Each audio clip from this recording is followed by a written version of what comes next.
நம்மளுமே அரசியல் கொஞ்ச காலமாக பார்க்குறோம். போன ஆட்சியில் இப்படி உட்காந்து பேசிட்டு இருந்தோமான்னு தெரியாது. குதிரை பேரம் பேசி குதிரை மாதிரி அது சொல்கிறாங்க. குதிரை பேரம் சொல்கிறாங்க. சந்தையில் ஆட்டு பேரம் இதுனா ஒட்டக பேரமானு ஒருத்தர் கேட்குறாரு. ஏதோ ஒரு பேரம் பெருந்தன்மையாக சொல்லிட்டீங்கல்ல, சொல்லிட்ட பிறகு அந்த ஆட்சியை கழுவுக்கிறதுக்கு உங்களுக்கு ஏன் இந்த வேலை? நம்ம அந்த கேள்வியே அதுதான். பெருந்தன்மையாக நான் வந்து சொல்லிவிட்டு அப்புறம் பின்னாடி போய் வேலை பார்க்குறதுக்கு பேர் என்ன? அந்த எம்எல்ஏவை நைட்டாக காருக்குள்ளே தூக்கி வச்சு டிவிகே கட்சிக்கு தான் ஆதரவுன்னு கடிதம் வாங்கினது மட்டும் இல்லாமல் அதை வீடியோ எடுத்து சோஷியல் மீடியாவில் போட்டாங்கல்ல. தப்பு எந்த கட்சியில் நடந்தாலும் சரி, அது தப்பு தான். அது டிஎம்கேவாக இருந்தாலும் சரி, டிவிகேவாக இருந்தாலும் சரி, அது தப்பு தான். கடைசியில் அதிமுக மட்டும் தான் இது எனக்கு தெரிஞ்சு குதிரை பேரமே பண்ணலை. அது எப்படி நம்மளால சொல்ல முடியுது? அவங்கக்கிட்ட இருக்கிற குதிரையெல்லாம் கூட்டுன்னு தான் போகிறாங்க. தூய சக்தியாகவே இருங்க. ஊழல் சக்திலாம் வெளில விட்டிங்கன்னா பிஜேபி ஒரு வாஷிங் மிஷின் வச்சுருக்க மாதிரி டிவிக்கு வாஷிங் மிஷின் கழகம்னு ஆகிடும். சார் வந்து சிஎம்மாக பதவி ஏற்றது இன்னைக்கு மே 10. சரிங்களா? அது ஏன் இப்போ வந்து அரசு வேலை அறிவிக்கிறார்?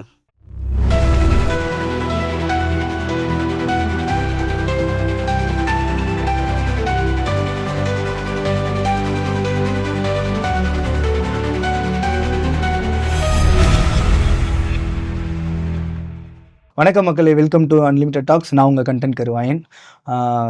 நம்ம சேனலில் வந்து தொடர்ந்து அரசியலை பற்றி பேசிக்கிட்டே இருக்கோம் இல்லையா? ஸோ நம்ம கூட வந்து கரிகாலன் சூர்யா வந்து நிறைய விஷயங்கள் நம்ம கூட அப்படியே பகிர்ந்துக்கிட்டு இருக்காரு. ஸோ இன்றைக்குமே வந்து ஒரு இன்ட்ரெஸ்டிங்கான விஷயம் தான் நம்ம கூட பேச வந்திருக்காரு.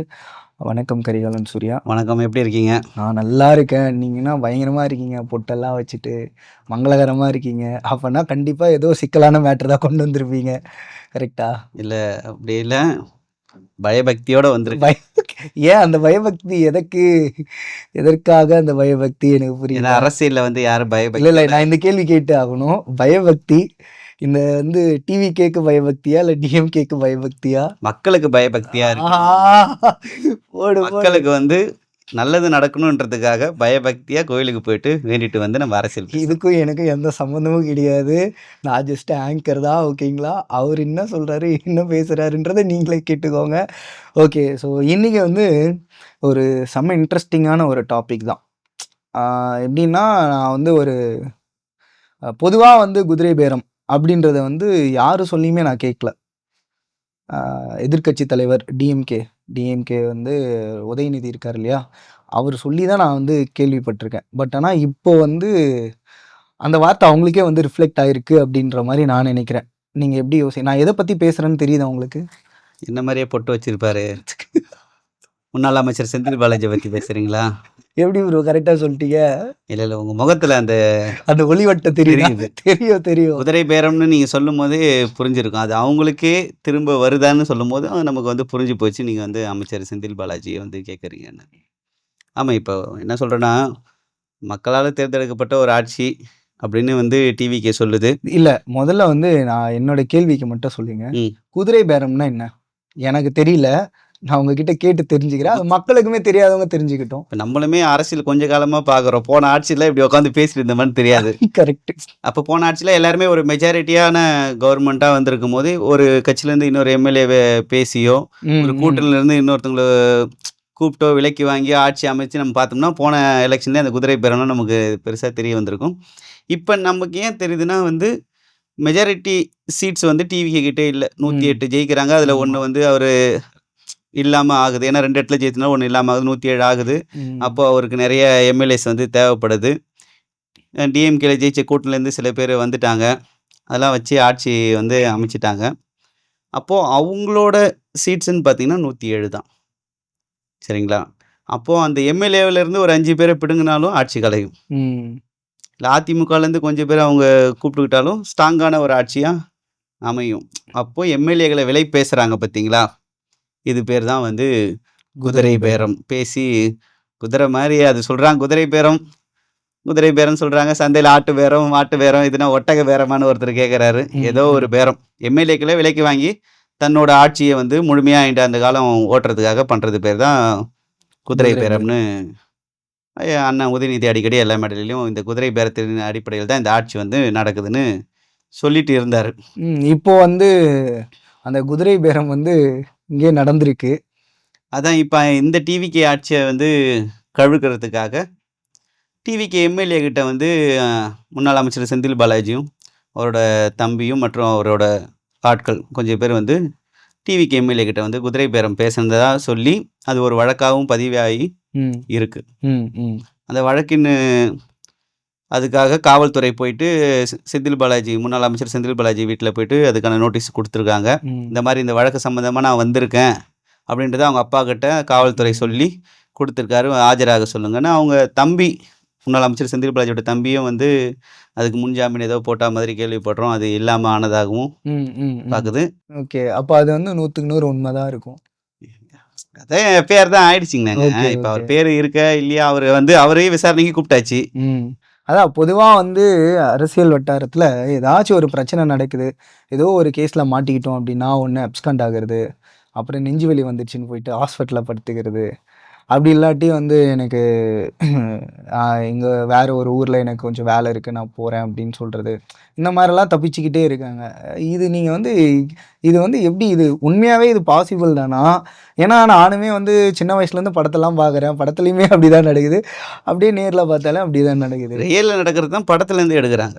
நீங்க உங்க கண் எதிர சில காட்சிகள பார்த்துட்டு தானே படத்துல வைப்பீங்க. ஆமா, ஆமா. அது மாரி தான். இப்ப நமக்கு என்ன கேள்வினா, செந்தில் பாலாஜி அவர்கள் மேல வந்து தப்பு இல்ல. நான் ம். குதிரை பேரம் பண்ணேன்னா, ம். வாங்க. ம். ம். நேரடியா வாங்க. ம். ம். நான் என்ன சொல்றேன், உங்க கூட்டணி கட்சியிலருந்து வந்துட்டாங்களோ இல்லையோ, ம். ஒரு ஆட்சி அமைஞ்சிடுச்சு. அந்த ம். ம். ஆட்சி கவர்னர் ஆட்சி அமையக்கூடாதுன்னு நாங்க அமைய விட்டோன்னு சொல்லிட்டீங்க. ம். ம். பெருந்தன்மையா சொல்லிட்டீங்கல்ல. சொல்லிட்டீங்க. சொல்லிட்ட சொல்லிட்ட பிறகு அந்த ஆட்சிய கவிழ்க்கிறதுக்கு உங்களுக்கு ஏன் இந்த வேல? ம். ம். நம்ம அது கேள்வியே அதான். பெருந்தன்மையா நான் வந்து சொல்லிட்டு, அப்புறம் பின்னாடி போய் வேல பார்க்கறதுக்கு பேர் என்ன? நல்லா இருக்கும். முறையா இருக்காது. உங்க மேல தப்புன்னா வாங்க. வந்து நிரூபிங்க. சட்டபூர்வமா எதிர்கொள்ளுங்க. செந்தில் பாலாஜி மேல வந்து இவ்வளோ அவசரமா நடவடிக்கை எடுத்த டிவிகே அரசுகிட்ட எனக்கு ஒரு கோரிக்கை. ம். இப்ப டிவிகே அரசு அமையறதுக்கு முன்னாடி ம். ஒத்த எம்எல்ஏ வச்சிருந்தாரு அந்த கட்சிக்காரர். டிடிவி தினகரன். ம். ம். ம். ம். அந்த எம்எல்ஏவை நைட்டோட நைட்டா காருக்குள்ள தூக்கி வச்சு, ம். டிவிகே கட்சிக்கு தான் ஆதரவுன்னு கடிதம் வாங்குனது மட்டும் இல்லாம, அதை வீடியோ எடுத்து சோசியல் மீடியால போட்டாங்கல்ல. அப்ப அது குதிரை பேரம் தானே? நான் உங்கள பார்த்து கேட்கிறேன் ப்ரோ. இல்ல, இல்ல. இப்போ அப்ப டிவிகேவும் குதிரை பேரம் பண்ணியிருக்கு. அது அது குதிரை பேரம் தானா அது பேரு? இது குதிரை பேரம்னா, ஆ. இதுவும் குதிரை பேரம் தான். அப்புறம் அது குதிரை பேரம், இது ஒட்டக அப்பனா பேரம் சொல்ல முடியும். ப்ரோ இல்ல ப்ரோ. நீங்க வந்து டிஎம்கேவுக்கும் பேசுறீங்க, டிவிகேக்கும் பேசுறீங்க. எனக்கு ஒண்ணுமே புரியல இது. ஓ! தப்பு எந்த கட்சியில நடந்தாலும் சரி, அது தப்பு தான். ஓகே. அது டிஎம்கேவா இருந்தாலும் சரி, டிவிகேவா இருந்தாலும் சரி, அது தப்பு தான். இப்ப டிவிகே ஆட்சி அமைஞ்சிச்சுன்றதுக்காக டிஎம்கே ஆட்சி வந்து ரொம்ப சிறப்பான ஆட்சின்னு என்னால வந்து முட்டு குடுக்க நான் ஊப்பியா? இல்ல. ஓகே. புரியுதுங்களா? டிவிகே ஆட்சி அமைஞ்சிடுச்சு அப்படின்றதுக்காக நான் டிவிகேக்கு முட்டு குடுக்க நான் என்ன விஜய் ரசிகரா? இல்ல அவங்க தொண்டரா? இல்ல. ம். ம். ம். நான் வந்து மக்கள் ஒருவனா வந்து நடக்கிற பிரச்சனைய வந்து மக்களுக்கு வெளிப்படையா சொல்றோம். அரசியல் என்ன? எப்படி நடந்துட்டு இருக்குன்றத நம்ம சொல்றோம். அப்ப இது வந்து டிஎம்கேல நடந்தது குதிரை பேரம்னா, ம். டிவிகே நடத்துனது பேரும் குதிரை பேரம் தான். இந்த குதிரை பேரத்தின் மீது ஏன் டிவிகே அரசோ நடவடிக்கை எடுக்கல? டிடிவி தினகரன் வந்து தேனாம்பேட்டை காவல் நிலையத்தில என்னோட எம்எல்ஏ கடத்தப்பட்டார் ம். ம். அப்படின்னு கம்ப்ளைண்ட் குடுத்தார்ல. அந்த கம்ப்ளைண்ட் மேல் நடவடிக்கை என்ன டிவிகே அரசுகிட்ட நான் கேட்கிறேன். இப்ப எனக்கு இன்னொரு கேள்வியும் இருக்கு. வரேன். அதிமுக எம்எல்ஏலாம் தேர்ந்தெடுக்கப்பட்டாங்க. ம். 15 நாள்ல, 1 மாசத்துல, ஆமா. 60 நாள்ல, 50 நாள்லன்னு இத்தனை பேர் ரிசைன் பண்ணிட்டு போயிட்டு டிவிகே ஆட்சியில சேர்ந்தாங்கல்ல. ஓகே. இப்ப சரிங்களா? என்னோட கேள்வி அதுதான் அடுத்து. இல்ல. அது என்னன்னா குதிரை பேரமா இருக்குமா எப்படி? இல்ல எனக்கு தெரியாது. நீங்க தான் சொன்னது குதிரை பேரமா இருக்குமான்னுட்டு. மக்கள் நம்ம பேசுறத வச்சு மக்கள் முடிவு பண்ணிப்பாங்க. இது குதிரை பேரமா இல்லையான்னு. ஓகே. அப்போ டிஎம்கே குதிரை பேரம் பண்ணுது. தப்பு. டிவிகே குதிரை பேரம் பண்ணுது தப்பு. இது 2த்தையுமே பேசுறது தான் எனக்கு சரியானு தோணுது. நான் ஒருத்தருக்கு ஆதரவாவோ, ஒருத்தருக்கு வந்து எதிராவோ பேசுறது என்னோட வேலையே கிடையாது. ஸோ இப்ப இப்படி இருந்தீங்கன்னா, உங்களுக்கு 2 சைடு இருந்துமே வந்து பெரிய ப்ரெஷர் வருமே. எப்படி ஹேண்டில் பண்ணுவீங்க? எனக்கு புரியலையே இது. எதிர்ப்புக்காக நமக்கு கிடையாது. மக்கள் இருக்காங்கல்ல. ம். ம். இப்ப நம்ம என்ன சொல்றோம், மக்களுக்காக தான் சில விஷயங்கள் பேசுறோம் அரசியல் கட்சி. அப்ப நம்ம ஒண்ணும் இந்த அரசியல் கட்சி பக்கம் நிக்கணும், இல்ல இந்த அரசியல் கட்சி பக்கம் நிக்கணும். அது நம்மளோட வேலை கிடையாது. குதிரை பேரம் டிஎம்கேல நடந்திருக்கு. தப்பு. டிவிகேல நடந்திருக்கு. தப்பு. இத மக்கள் பார்த்து புரிஞ்சுக்கட்டும். ம். ம். அப்ப எனக்கு இது செந்தில் பாலாஜிக்கு நீங்க போய் நோட்டீஸ் குடுத்தீங்க, நடவடிக்கை எடுத்தீங்க. சரி. வரவேற்கிறேன். எனக்கு அமமுக கட்சித் தலைவர் டிடிவி தினகரன் கொடுத்த புகார் மீது எத்தனை நோட்டீஸ் வந்து யாருக்கு கொடுக்கப்பட்டது? எஃப்ஐஆர்ல என்ன போடப்பட்டது? யார விசாரணைக்கு எடுத்திருக்கீங்கன்ற ம். ம். தகவல போடுங்க, இல்ல நடவடிக்கை எடுங்க. ம். இந்த அதிமுகல வந்து யாரும் கம்ப்ளைண்ட் குடுக்கலனாலும், ம். கவர்னர் கிட்ட போயிட்டு குதிரை பேரம் நடந்திருக்குன்னு திமுக போயிட்டு கம்ப்ளைண்ட் குடுத்திருக்கு. எங்க கவர்னர் கிட்ட. டிவிகே ஆட்சியில. ஏடிஎம்கே குடுத்திருக்கு. ம். பிஜேபியும் குடுத்திருக்கு. எல்லாமே டிவிகே மேல. ஆமா. ஓகே. டிவிகே வந்து டிஎம்கே மேல கம்ப்ளைண்ட் குடுத்து அரெஸ்ட் பண்ணிட்டு இருக்கு. அப்போ அந்த அதிகாரத்தை தக்க வைக்கிறதுக்காக எந்த அளவுக்கு வேணாலும் இந்த அரசியல் போக்கு போகுன்றத மக்கள் புரிஞ்சுக்கணும். ம். ம். நீங்க அவருக்கு சப்போர்ட் பண்ணி, நீங்க இவங்களுக்கு சப்போர்ட் நீங்க தான் அடிச்சிட்டு இருக்கீங்க. ஆனா அவங்க அதிகாரத்த தக்க வைக்க சரியா பாடுபட்டுருக்காங்க. குதிரை பேரம் திமுகலயும் நடந்திருக்கு. திமுக டிவிகேக்கு பண்ணியிருக்கு. ம். டிவிகே அமமுகவுக்கு பண்ணியிருக்கு. டிவிகேல இருக்கிறவங்க அதிமுகவுக்கு பண்ணியிருக்காங்க. அப்ப குதிரை பேரம் எல்லா கட்சியிலயும் வந்து நடந்திருக்கு. நடக்க தான் செய்யுது. சரிங்களா? Okay, okay. இன்னொரு எடுத்துக்காட்டு நான் சொல்றேன். வைகோ அவர்கள் வந்து பேசினார்ல மேடையிலே. என்ன பேசினாரு? என் கட்சியில இருக்கிறவங்கள 2 பேர வந்து ரிசைன் பண்ண சொல்லுங்க. ம். அவங்களுக்கு இடைத்தேர்தல்ல நான் வந்து பிரச்சாரம் பண்றேன். அவங்கள ஜெயிக்க வைக்கிறது என்னோட வேலைன்னு முதலமைச்சர் விஜய் சொன்னதா வந்து சொன்னார்ல. அது குதிரை பேரம் தானே? ஓகே. இப்போ வந்து டிவிகேக்கு தான். அதுவும் குதிரை பேரம். அதான் சொல்றேனே, குதிரை பேரம் திமுகவும் பண்ணுது, டிவிகேவும் பண்ணுது. இத பண்ணாதீங்கன்னு தான் சொல்ல முடியும். ஓகே. புரியுதுங்களா? புரியுது, புரியுது. கடைசியில அதிமுக மட்டும் தான் இது எனக்கு தெரிஞ்சு குதிரை பேரமே பண்ணல. அது எப்படி நம்மளால சொல்ல முடியுது? அவங்க கிட்ட இருக்கிற குதிரையெல்லாம் கூட்டுன்னு தான் போறாங்க. அவங்க குதிரைய வாங்க முயற்சி பண்ண முடியாது. அவங்ககிட்ட இருக்கிற குதிரையில இனிமேல் போகாம இருக்கிறத பார்க்குற வேலைய தான் பார்த்துட்டு இருக்காங்க. இதுக்கப்புறம் வந்து டிஎம்கே, டிவிகே அவ்வளோதான். ஏடிஎம்கேலாம் வாய்ப்பே இல்ல. இல்லையா? அது வந்து காலம் தான் முடிவு செய்யும். இல்ல எப்படி அது அப்படி சொல்லிட முடியாதுல்ல ப்ரோ. காலம் எப்படி சொல்லும்? ஏன்னா இப்பவே வந்து அவங்களுடைய ஃபுல் எல்லாமே தெரிஞ்சிடுச்சு. ஆமா, இப்ப நெறைய பேரு ஏடிஎம்கேல இருந்து போய் டிவிகேல வந்து இணையறாங்க. இப்போ எல்லாருமே வந்து அந்த ஏடிஎம்கேக்கு அவ்வளோ ஓட்டு கிடைச்சதுமே கூட அம்மாவாலேயோ, எம்ஜிஆரோட நினைவு இந்த மாதிரினால தான் அவங்களுக்கு கிடைச்சிருக்கும் அப்படின்றது என்னோட பர்சனல் ஒப்பீனியன். நீங்க எப்படி அத இது பண்றீங்க? அதுல கொஞ்சம் ஓட்டு கிடைக்காம பண்ணதும் முதலமைச்சர் விஜய் தான். ஏன்னா எம்ஜிஆர் ஃபோட்டோ அவரும் வச்சுக்கிட்டாரு. Okay, okay. அவரும் எம்ஜிஆர் ஃபோட்டோ வச்சுக்கிட்டாரு. ம். அமைச்சர் செங்கோட்டையன் வந்தாரு, பாக்கெட்ல ஜெயலலிதா ஃபோட்டோ வச்சுட்டாரு. சரி. ஓட்டெல்லாம் கொஞ்சம் வாங்கிட்டு இருப்பாங்க. ஓகே. இப்ப அது வாங்குனது இல்லாம ஜெயிச்சிட்ட பிறகு அதுல இருக்கிற நிர்வாகிங்க, முன்னாள் அமைச்சருங்க, இப்போதைய எம்எல்ஏங்க எல்லாரையும் வாங்கிட்டு இருக்காங்க. வந்து தூய சக்தின்னு சொன்னீங்க. இப்ப நீங்களும் குதிரை பேரத்துல ஈடுபட்டுறீங்க. இப்ப எனக்கு ஒரே ஒரு கேள்வி தான் சிஎம் கிட்ட. நான் எத கேட்பேன்னு நீங்க நினைக்கிறீங்கன்னு நினைக்கிறீங்க? என்ன கேட்பீங்க? இல்ல நீங்களே கேட்டுருங்க. இப்போ நம்ம வந்து தூய சக்தி. திமுக தீய சக்தி. ம். அதிமுக ஊழல் சக்தி. ஊழல் சக்தி. டிவிகே ஒரு தூய தூய சக்தி சக்தி. அப்படின்னு முதலமைச்சர் விஜய் வந்து சொல்லியிருக்காரு. ஓகே. அப்படிதான் வந்து ஆட்சிக்கு வர வரைக்கும் இருந்துச்சுன்னே வச்சுப்போம். இப்ப இந்த ஊழல் சக்தியிலிருந்து எம்ஆர் விஜயபாஸ்கர், ம். குட்கா புகழ் விஜயபாஸ்கர்லாம் ம். சேர்த்துருக்கோமே, இவங்கலாம் யாருன்னு தான் என்னோட கேள்வி. நமக்கு என்னன்னா மக்கள் பணத்த தொட மாட்டோம். ம். தொடவும் விட மாட்டோம். தொட்டவனையும் விட மாட்டோம்ல. இவங்கலாம் மக்கள் பணத்த தொட்டவங்க தானே. இவங்கள எப்படி உங்க கட்சிக்குள்ள விட்டீங்க? இது அவருக்கு தெரிஞ்சு தான் நடக்குது. ஏன்னா அவரு முன்னாடி வந்து சேரல. ஆதவர்ஜுனா தலைமையிலயோ, புஷி ஆனந்த் அவர்கள் தலைமையிலயோ 2 பேரோட அமைச்சர் தலைமையில சேர்றாங்க. ஆனா முதலமைச்சருக்கு தெரியாம இது நடக்க வாய்ப்பு இல்லல்ல. ம். ம். அப்ப இந்த மாரி ஊழல்வாதிகள சேர்த்துக்கிட்டு இனிமேல் நீங்க தூய சக்தின்னு சொல்ல முடியுமா? சார், இப்ப டிவிக்கேல இருக்கிற அமைச்சர்லாம் கூட புதுசு சார். எப்படி லஞ்சம் வாங்கணும், எப்படி ஊழல் பண்ணணும்னு தெரியாது. ம். அவங்களாம் எக்ஸ்பீரியன்ஸ் காய். ஸோ வந்தா ஈஸியா உங்களால. இவங்கள கெடுத்துருவாங்க. அவங்க இருக்கிற இப்ப ஏற்கனவே கெட்டு போனவங்க கூட இருக்கலாம். ஏற்கனவே திமுக, அதிமுகல இருந்து வந்தவங்கள நம்ம எம்எல்ஏ கேண்டிடேட்டா போட்டுருக்கோம். அது வேற. ம். புதுசா கொஞ்சம் பேரு டிவிகேல புதுசா எம்எல்ஏ ஆகி எம்பி அமைச்சர் ஆகியிருக்காங்கல்ல. அவங்களுக்கு இந்த அரசியல் லஞ்சம் வாங்குறதுலாம் தெரியாதுல்ல. இவங்கள கூட்டிட்டு வந்து இவங்க கூட இணைச்சு விடுறீங்களே. கத்து குடுத்து இருக்கிறதையும் குட்டி செவர ஆக்கிட்டா என்ன பண்ணுவீங்க? அதான் பூவோட சேர்ற நாரும். நல்லா உங்க ஆட்சி அமைஞ்சிடுச்சு. திமுக சொல்லிடுச்சு கவர்னர் ஆட்சி வேணாம் ம். அப்படின்னு. அவங்க கூட கூட்டணியில இருந்த விடுதலை சிறுத்தை, மார்க்சிஸ்ட் கம்யூனிஸ்ட், ம். ஐஎம்எல் எல்லாரும் உங்க கூட வந்துட்டாங்க. ஆட்சி சரியா போயிட்டு இருக்கு. எதுக்கு அதிமுகல இருந்து எம்எல்ஏக்களை விலைக்கு வாங்கி அவங்கள ராஜினாமா பண்ண வச்சு இந்த ம். நாடகமே தேவையில்லையே. உங்களோட ஆட்சி நீங்க சிறப்பா பண்ணுங்க. சிறப்பா போகும். தூய சக்தி தூய சக்தியாவே இருங்க. ஊழல் சக்திலாம் வெளில விட்டீங்கன்னா பிஜேபி ஒரு வாஷிங் மிஷின் வச்சிருக்க மாதிரி டிவிக்கு வாஷிங் மிஷின் கழகம்னு ஆயிடும். சரி, இப்போ அந்த கரூர் இஷ்யூஸ் நடந்துச்சு இல்லையா? ஸோ அந்த கேம்பெயின் அப்போ வந்து 41 பேர் இறந்து போனாங்க. இப்போ வந்து அவங்க ஒரு வீட்டுக்குமே வந்து அரசு வேலை வாய்ப்புன்னு சொல்லியிருக்காங்க. இது வந்து உங்களுடைய பார்வையில நீங்க இத எப்படி பார்க்குறீங்க? நான் அந்த ஒரு வீடியோ போட்டிருந்தப்பயே அதில் சொல்லியிருந்தேன். எனக்கு என்னென்னா, கரூரில் இறந்தவங்களுக்கு வந்து அரசு வேலை அது ரொம்பவே மனசு கஷ்டமானது தான். அன்றைக்கி ராத்திரிலாம் ஒன்றும் கேட்டால் அன்றைக்கி ராத்திரியா நான் வந்து ஒரு வண்டி சீசிங் விஷயமா ஒரு வடக்கன்கள் வேலையாக போயிருக்கும்போது தான் அது வந்து நடந்தது. அன்றைக்கி இரவு சாப்பாடு வாங்கிட்டு போன சாப்பாடே சாப்பிடல. அது டிவிக்கு கட்சிக்காரனுங்க தமிழ்நாட்டு மக்களுக்கு இப்படி ஒரு செயல் நடக்கக்கூடாது நடந்துச்சுன்ற கஷ்டத்தில் தான் நம்ம வந்து இருந்தோம். புரியுதுங்களா? என் கூட இருந்தவங்களும் அப்படி தான் இருந்தாங்க. வேறு கட்சியாக இருந்தாலும் அவங்களும் அப்படி தான் இருந்தாங்க. என்ன இப்படி ஆயிடுச்சு அப்படின்னு ஒரு ரொம்பவே கஷ்டமானது தான் அதை நம்ம புரிஞ்சிக்க முடியுது.